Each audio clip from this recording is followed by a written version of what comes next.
Hello friends, study with mind के current affair session में आपका स्वागत है। ये current affair SSC, banking, railway, state PCS, CDS, CAPF, NDA और अदर कॉम्पिटिटिव एग्जाम आदि में सहायक होंगे। आज की डेट है 21 दिसंबर 2020। तो चलिए आज का करंट अफेयर शुरू करते हैं।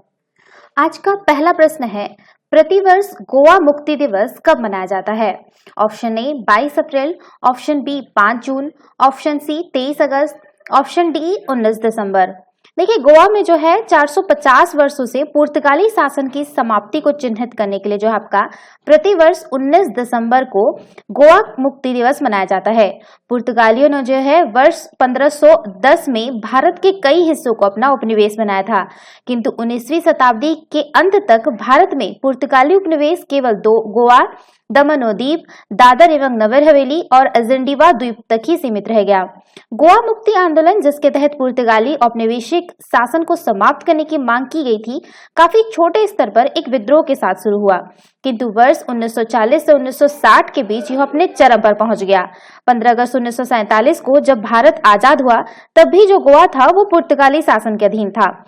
पुर्तगाली शासकों ने गोवा और अन्य भारतीय क्षेत्रों को छोड़ने से इनकार कर दिया था। पुर्तगाली शासकों के साथ तमाम वार्ताओं और कूटनीतिक प्रयासों की विफलता के बाद अंततः भारत के तत्कालीन प्रधानमंत्री जवाहरलाल नेहरू ने सैन्य हस्तक्षेप का विकल्प चुना, जो 18 दिसंबर को भारतीय नौसेना, वायुसेना एवं थल सेना द्वारा गोवा में सैन्य ऑपरेशन, जो अभियान था ऑपरेशन विजय का संचालन किया गया और 19 दिसंबर 1961 को गोवा को पुर्तगालियों के चंगुल से मुक्त करा लिया गया। तो इसका इसीलिए इसी उपलक्ष्य में है जो प्रतिवर्ष आपका 19 दिसंबर को जो है गोवा मुक्ति दिवस मनाया जाता है। तो इसका सही आंसर होगा ऑप्शन डी। चलिए नेक्स्ट क्वेश्चन पे चलते हैं। हाल ही में भारतीय अंतरिक्ष अनुसंधान संगठन द्वारा देश की स्पेस सिचुएशनल अवेयरनेस गतिविधियों के लिए कहां पर एक समर्पित नियंत्रण केंद्र स्थापित किया गया है? Option A Bengaluru, option B Guwahati, option C Hyderabad, option D Balasore.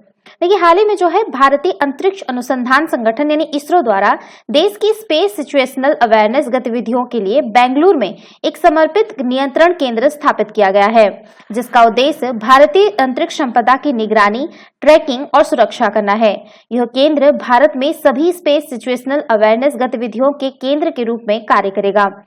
Space situational awareness विज्ञान की एक विशिष्ट शाखा है, जो कि अंतरिक्ष में पृथ्वी के आसपास मौजूद मानव निर्मित अथवा प्राकृतिक निकायों की भौतिक स्थिति को ट्रैक करने, उन्हें समझने और उनका अनुमान लगाने की क्षमता को संदर्भित करती है।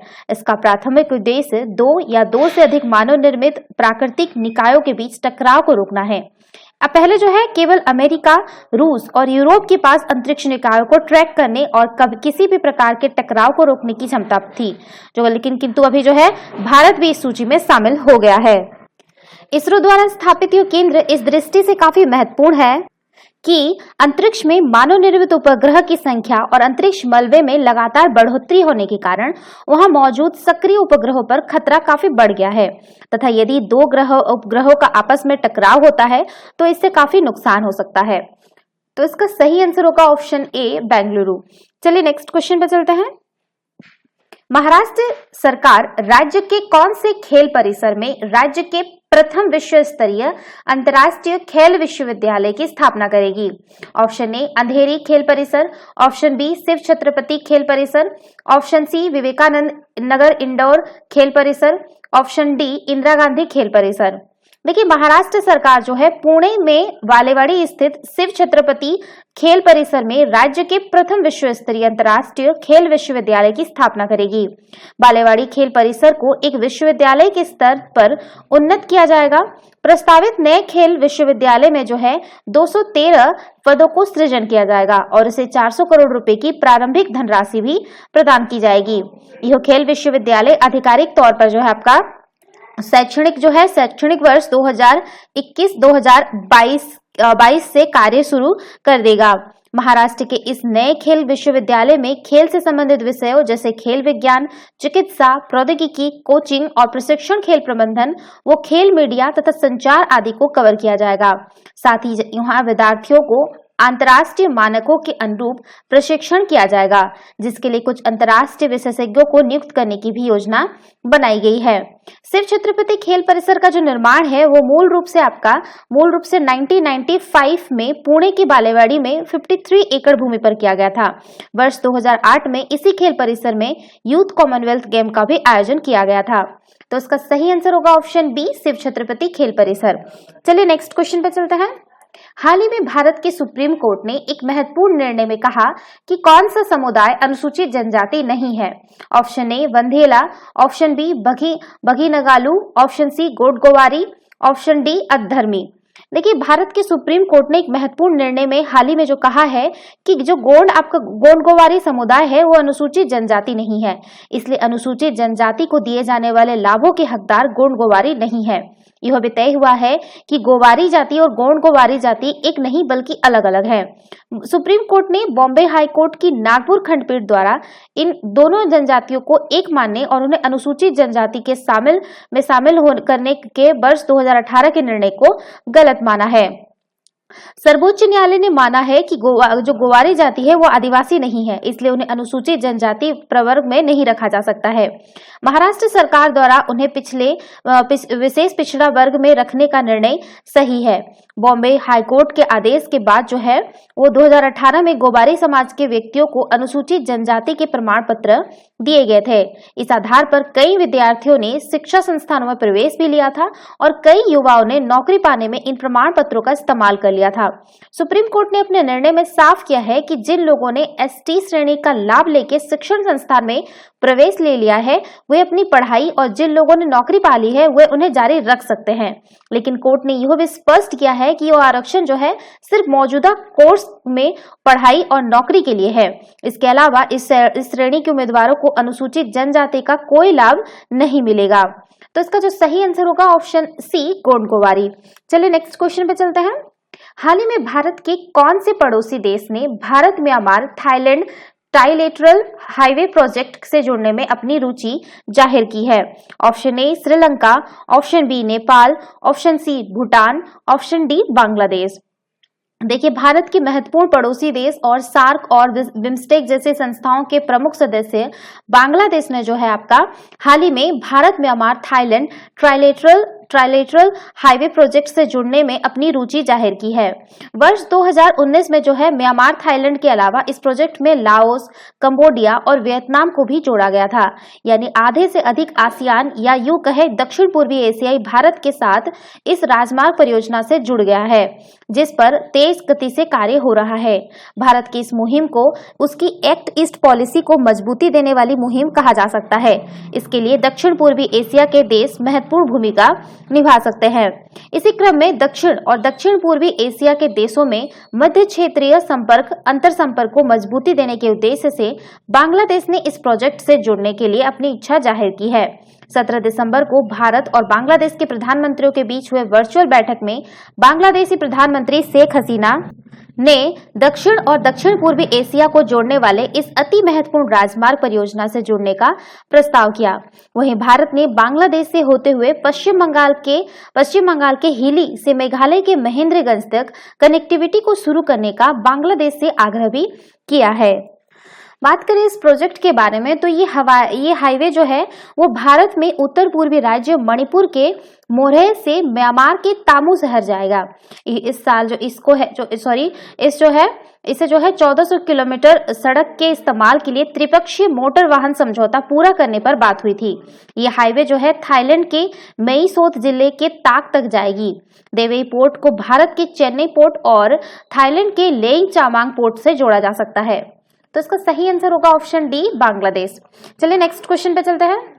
हाल ही में कौन से देश को हिंद महासागर रिम एसोसिएशन की सदस्यता प्रदान कर दी गई है?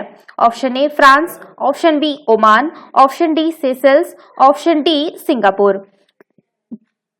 देखिए, हाल ही में जो है आपका फ्रांस को हिंद महासागर रिम एसोसिएशन की सदस्यता प्रदान कर दी गई है। फ्रांस जो है यहाँ का जो है 23वां सदस्य बन गया है। 23वां सदस्य बन गया है। उल्लेखनीय है कि यूएई की अध्यक्षता में इंडियन ओशियन रिम एसोसिएशन के जो सदस्य के देशों की है जो 20वीं मंत्रिपरिषद की बैठक का आयोजन किया गया है। यूएई ने जो है 19वें मंत्रिपरिषद की बैठक के दौरान नवंबर 2019 में आपका जो है इंडियन ओशियन रिम एसोसिएशन के अध्यक्ष का कार्यभार संभालते हुए 2019-2021 में अपनी अध्यक्षता में हिंद महासागर में एक साझी नीति और समृद्धि की राह को प्रोत्साहन की थीम को अपनाया था। हिंद महासागर रिम एसोसिएशन की हालिया बैठक से संबंधित जानकारी के बारे में बात करें तो इस वर्ष जो है इंडियन ओशियन रिम एसोसिएशन के सदस्य देशों की 20वीं मंत्रिपरिषद बैठक की अध्यक्षता यूएई द्वारा की गई है। यूएई द्वारा की जा रही है और इसके नेतृत्व में कोविड-19 के जवाब में अमीरात, कम्युनिक और आईओआरए की एकजुटता और सहयोग को व्यक्त किया गया है। बात करें हिंद महासागर रिम एसोसिएशन के बारे में तो हिंद महासागर रिम एसोसिएशन एक अंतर सरकारी संगठन है जो आपका 7 मार्च 1997 को स्थापित किया गया था।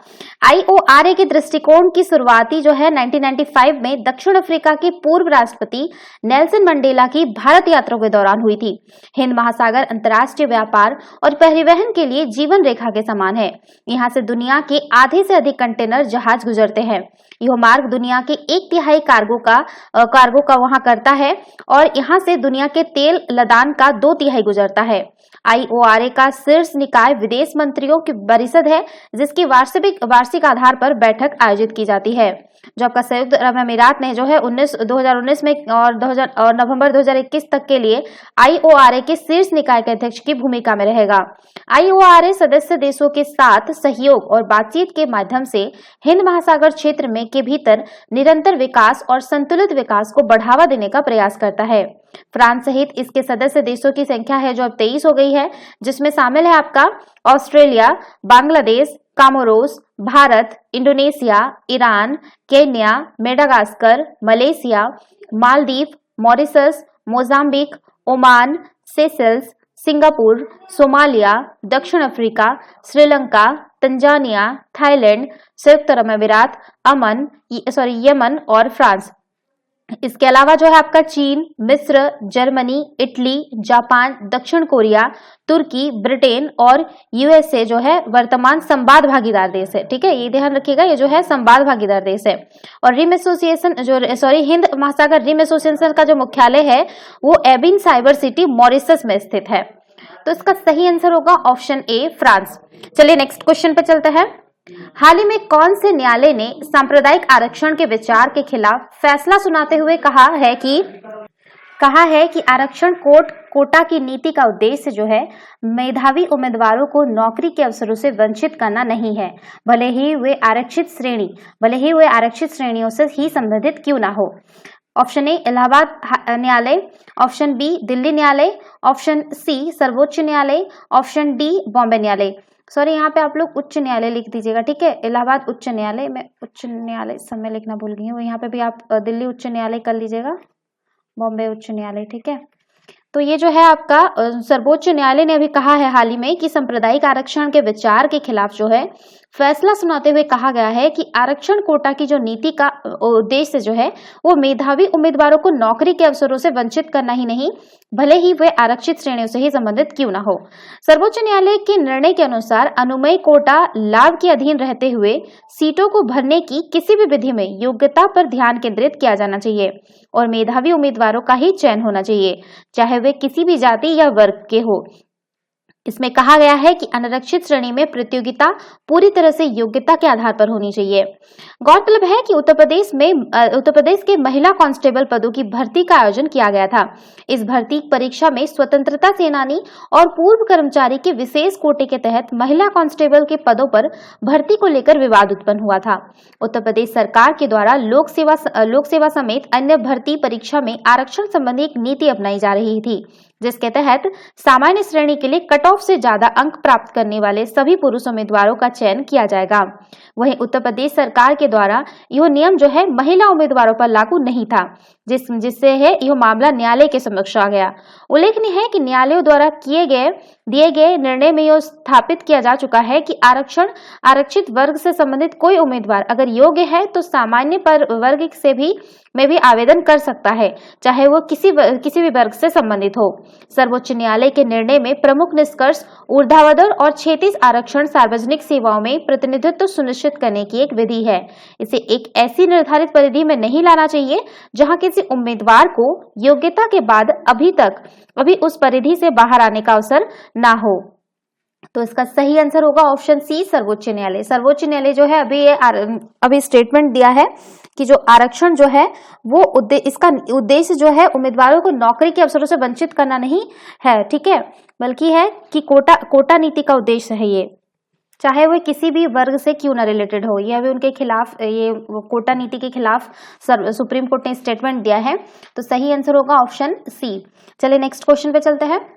हाल ही में सड़क परिवहन और रोजगार मंत्रालय द्वारा एक मसौदा अधिसूचना प्रकाशित की गई है, जिसमें कौन से ईंधन को ऑटोमोबाइल ईंधन के रूप में अपनाने के विषय में सार्वजनिक सुझाव आमंत्रित किए गए हैं।